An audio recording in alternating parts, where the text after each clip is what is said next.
അപ്പൊ ഇന്നത്തെ വീഡിയോ നമ്മുടെ മെയിൻസ് പരീക്ഷയ്ക്ക് വേണ്ട ടോപ്പിക്കാണ് കേരളം ഭരണവും ഭരണ സംവിധാനങ്ങളും. അപ്പൊ നമ്മളത് ഓൾറെഡി ആദ്യത്തെ ടോപ്പിക് എടുത്തിട്ടുണ്ടായിരുന്നു. അതായത് കേരള സ്റ്റേറ്റ് സിവിൽ സർവീസും അതുപോലെ ക്വാസി ജുഡീഷ്യൽ ബോഡി. ഈ നടന്ന ഡിഗ്രി പ്രിലിംസ് 2ാം ഘട്ട പരീക്ഷയ്ക്ക് അതിൽ നിന്ന് ചോദ്യവും വന്നിട്ടുണ്ട്. ചോദ്യം ഏതായിരുന്നു? ക്ലാസ് 1, 2 ഉദ്യോഗസ്ഥർ എന്ത് ടൈപ്പ് ഉദ്യോഗസ്ഥരാണ്? ഗസറ്റഡ് ഓഫീസേഴ്സ് ആണ്.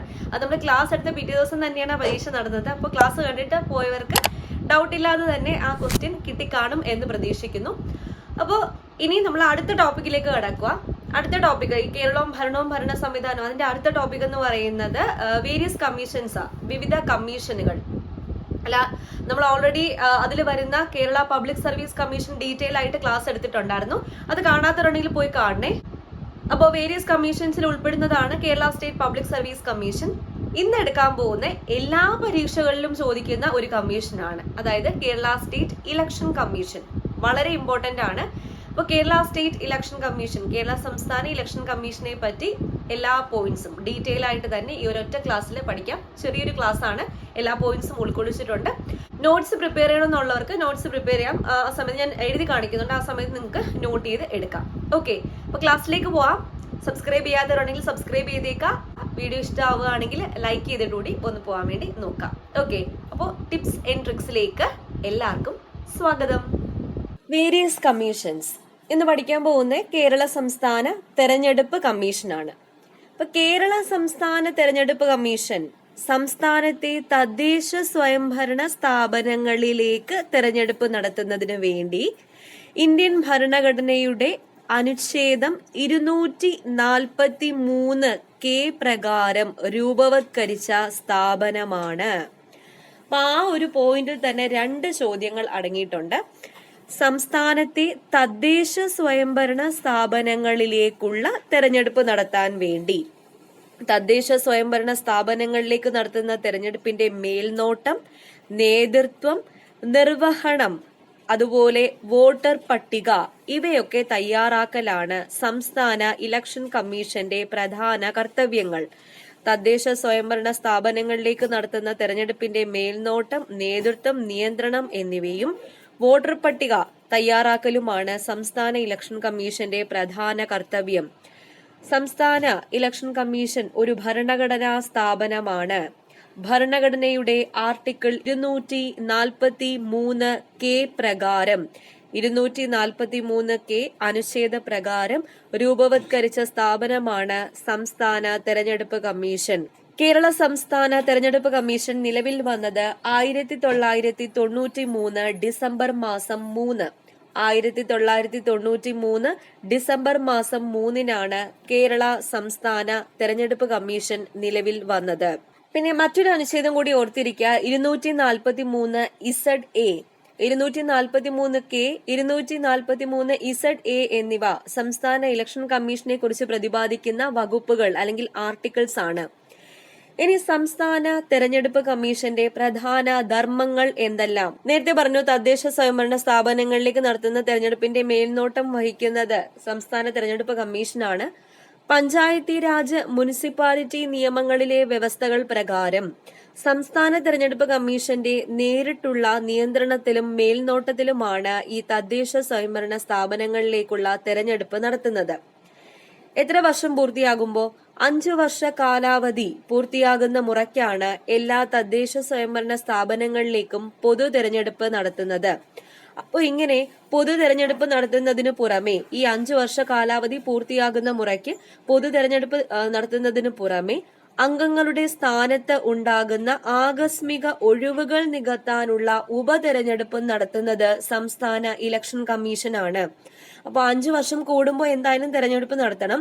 ഈ തെരഞ്ഞെടുപ്പിന് പുറമെ അംഗങ്ങളുടെ സ്ഥാനത്തുണ്ടാകുന്ന ആകസ്മിക ഒഴിവുകൾ നികത്താനുള്ള ഉപതെരഞ്ഞെടുപ്പ് നടത്തുന്നത് സംസ്ഥാന ഇലക്ഷൻ കമ്മീഷനാണ്. ഭരണഘടനാപരമായ സ്ഥാപനമാണെന്ന് പറഞ്ഞു.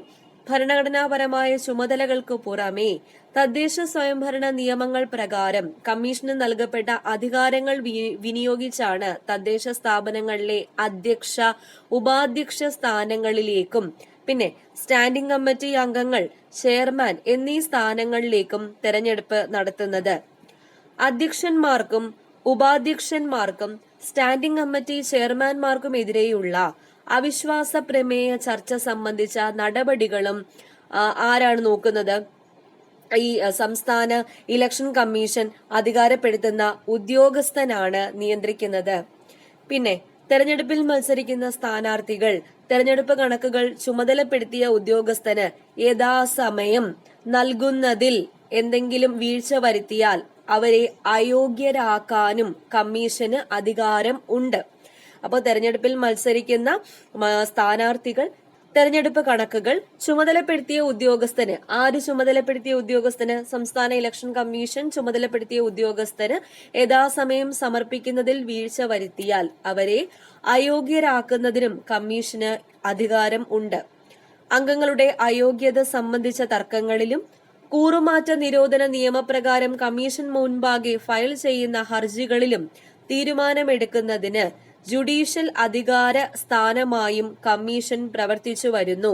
അപ്പോൾ ഈ തെരഞ്ഞെടുപ്പിൽ മത്സരിക്കുന്ന സ്ഥാനാർത്ഥികൾ അയോഗ്യരാണെന്ന് കണ്ടെത്തിയാൽ അവരെ അയോഗ്യരാക്കുന്നതിനും കമ്മീഷൻ അധികാരമുണ്ട്. കൂടാതെ അംഗങ്ങളുടെ അയോഗ്യത സംബന്ധിച്ച തർക്കങ്ങളിലും കൂറുമാറ്റ നിരോധന നിയമപ്രകാരം കമ്മീഷൻ മുൻപാകെ ഫയൽ ചെയ്യുന്ന ഹർജികളിലും തീരുമാനമെടുക്കുന്നതിന് ജുഡീഷ്യൽ അധികാര സ്ഥാനമായും കമ്മീഷൻ പ്രവർത്തിച്ചു വരുന്നു.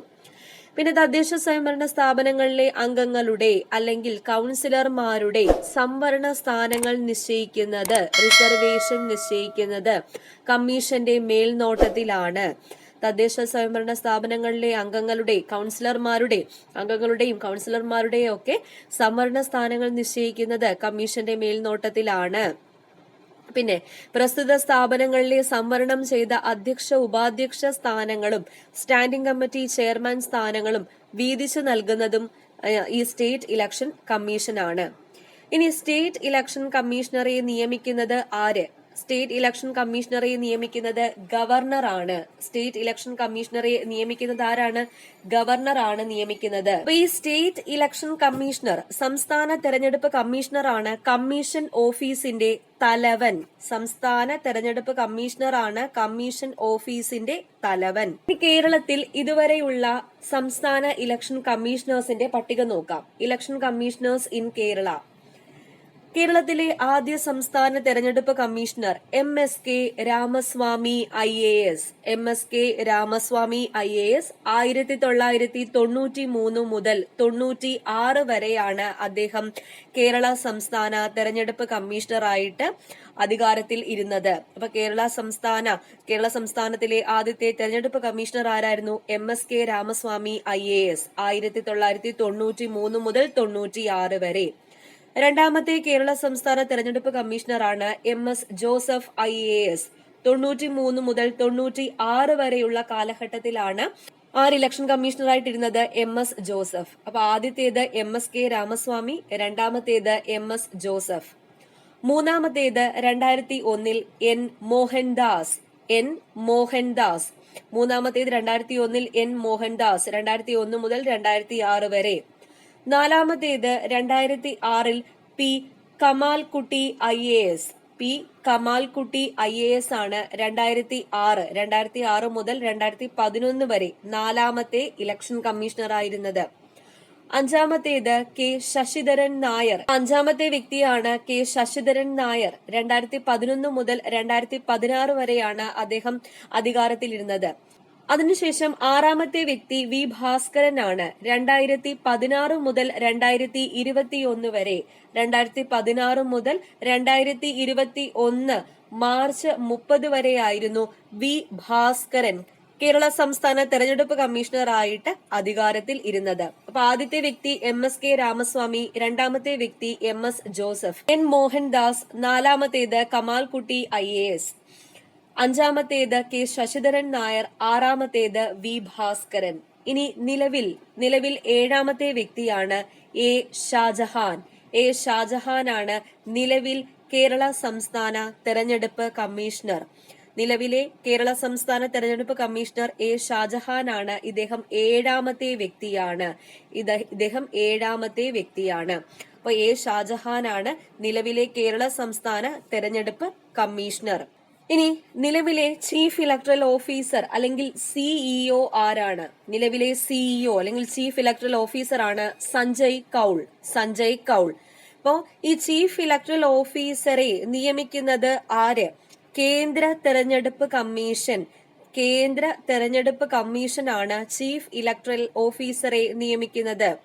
സംസ്ഥാന തെരഞ്ഞെടുപ്പ് കമ്മീഷന് നേതൃത്വം നൽകുന്നതിനും നിയന്ത്രിക്കുന്നതിനുമായിട്ടാണ് കേന്ദ്ര തെരഞ്ഞെടുപ്പ് കമ്മീഷൻ ചീഫ് ഇലക്ടറൽ ഓഫീസറെ നിയമിക്കുന്നത്. അപ്പൊ ചീഫ് ഇലക്ടറൽ ഓഫീസറെ നിയമിക്കുന്നത് സെൻട്രൽ ഇലക്ഷൻ കമ്മീഷൻ ആണ്, കേന്ദ്ര തെരഞ്ഞെടുപ്പ് കമ്മീഷൻ. നിലവിലെ ചീഫ് ഇലക്ടറൽ ഓഫീസർ സിഇഒ ആരാ? സഞ്ജയ് കൗൾ ആണ്. അതുപോലെ ഇനി ഒരാളും കൂടിയുണ്ട്, സെക്രട്ടറി. അപ്പൊ ഈ സെക്രട്ടറി എന്ന് പറയുമ്പോഴേ അഡീഷണൽ സെക്രട്ടറിയുടെ റാങ്കിലും അതിനു മുകളിലുമുള്ള ഒരു ഉദ്യോഗസ്ഥനെയാണ് ഗവൺമെന്റ് സംസ്ഥാന തെരഞ്ഞെടുപ്പ് കമ്മീഷൻ സെക്രട്ടറി ആയിട്ട് നിയമിക്കുന്നത്. ഗവൺമെന്റ് ആണ് നിയമിക്കുന്നത് സെക്രട്ടറിയെ. അഡീഷണൽ സെക്രട്ടറിയുടെ റാങ്കിലും അതിനു മുകളിലുമുള്ള ഒരു ഉദ്യോഗസ്ഥനെയാണ് ഗവൺമെന്റ് സംസ്ഥാന തെരഞ്ഞെടുപ്പ് കമ്മീഷൻ സെക്രട്ടറി ആയിട്ട് നിയമിക്കുന്നത്. നിലവിൽ ആരാ കേരള സംസ്ഥാന election commission secretary? Santhosh A Santhosh ആണ്. നിലവിൽ കേരള സംസ്ഥാന ഇലക്ഷൻ കമ്മീഷൻ സെക്രട്ടറിയാണ് സന്തോഷ് എ. അപ്പോൾ ഇലക്ഷൻ കമ്മീഷന്റെ കാലാവധി എന്ന് പറയുന്നത് 5 വർഷമാണ്. 5 വർഷം കഴിഞ്ഞ് അടുത്ത മെമ്പേഴ്സ് ആയിരിക്കും വരുന്നത്. അപ്പോൾ നിലവിൽ കേരള സംസ്ഥാന ചീഫ് ഇലക്ഷൻ കമ്മീഷണർ എത്രാമത്തെയാ? 7ാമത്തെ വ്യക്തിയാണ്. നിലവിലെ കേരള സംസ്ഥാന തെരഞ്ഞെടുപ്പ് കമ്മീഷണർ എ ഷാജഹാൻ ആണ്. അദ്ദേഹം 7ാമത്തെ വ്യക്തിയാണെന്ന് ഓർക്കുക. കേരള സംസ്ഥാന തെരഞ്ഞെടുപ്പ് കമ്മീഷൻ നിലവിൽ വന്നത് എന്ന 1993 ഡിസംബർ മാസം 3-ാം തീയതിയാണ്. സംസ്ഥാനത്തെ തദ്ദേശ സ്വയംഭരണ സ്ഥാപനങ്ങളിലേക്ക് തെരഞ്ഞെടുപ്പ് നടത്തുന്നതിനായി ഇന്ത്യൻ ഭരണഘടനയുടെ അനുച്ഛേദം 243 പ്രകാരം രൂപവത്കരിച്ച ഭരണഘടനാ സ്ഥാപനമാണ് സംസ്ഥാന തെരഞ്ഞെടുപ്പ് കമ്മീഷൻ. പിന്നെ ഈ സംസ്ഥാന ഇലക്ഷൻ കമ്മീഷനെ കുറിച്ച് പ്രതിപാദിക്കുന്ന 2 ആർട്ടിക്കിൾസ് ആണ് ആർട്ടിക്കിൾ 243 ആർട്ടിക്കിൾ 243 ഓക്കെ. അപ്പോൾ ആകെ ഇത്രയാണ് കേരള സംസ്ഥാന തെരഞ്ഞെടുപ്പ് കമ്മീഷനെ പറ്റി പഠിക്കാനുള്ള പോയിന്റ്സ്. ഭരണഘടനാപരമായി രൂപം കൊണ്ട കമ്മീഷനുകൾ അതിലൊന്നാണ് കേരള സംസ്ഥാന തെരഞ്ഞെടുപ്പ് കമ്മീഷൻ. ഇനി രണ്ടാമത്തെ commission Kerala public service commission ആണ്. കേരള പബ്ലിക് സർവീസ് കമ്മീഷൻ നമ്മൾ ഓൾറെഡി ക്ലാസ് എടുത്തിട്ടുണ്ട് ഫുൾ ആയിട്ട് തന്നെ. അതൊന്ന് നിങ്ങൾ പോയി കണ്ടാൽ മതി, ക്ലിയർ ആവും. ഓക്കെ, അപ്പോൾ അടുത്തൊരു ക്ലാസ്സുമായിട്ട് വീണ്ടും വരാം. വീഡിയോ ഇഷ്ടപ്പെട്ടാൽ ലൈക്ക് ചെയ്യാൻ മറക്കരുത്, സബ്സ്ക്രൈബ് ചെയ്യാൻ മറക്കരുത്. വളരെ ഈസി ആയിട്ടുള്ള ടോപ്പിക് ആയിരുന്നു, പെട്ടെന്ന് തന്നെ പഠിച്ചെടുക്കാം. ഓക്കെ, അപ്പോൾ വീണ്ടും കാണാം. Thank you.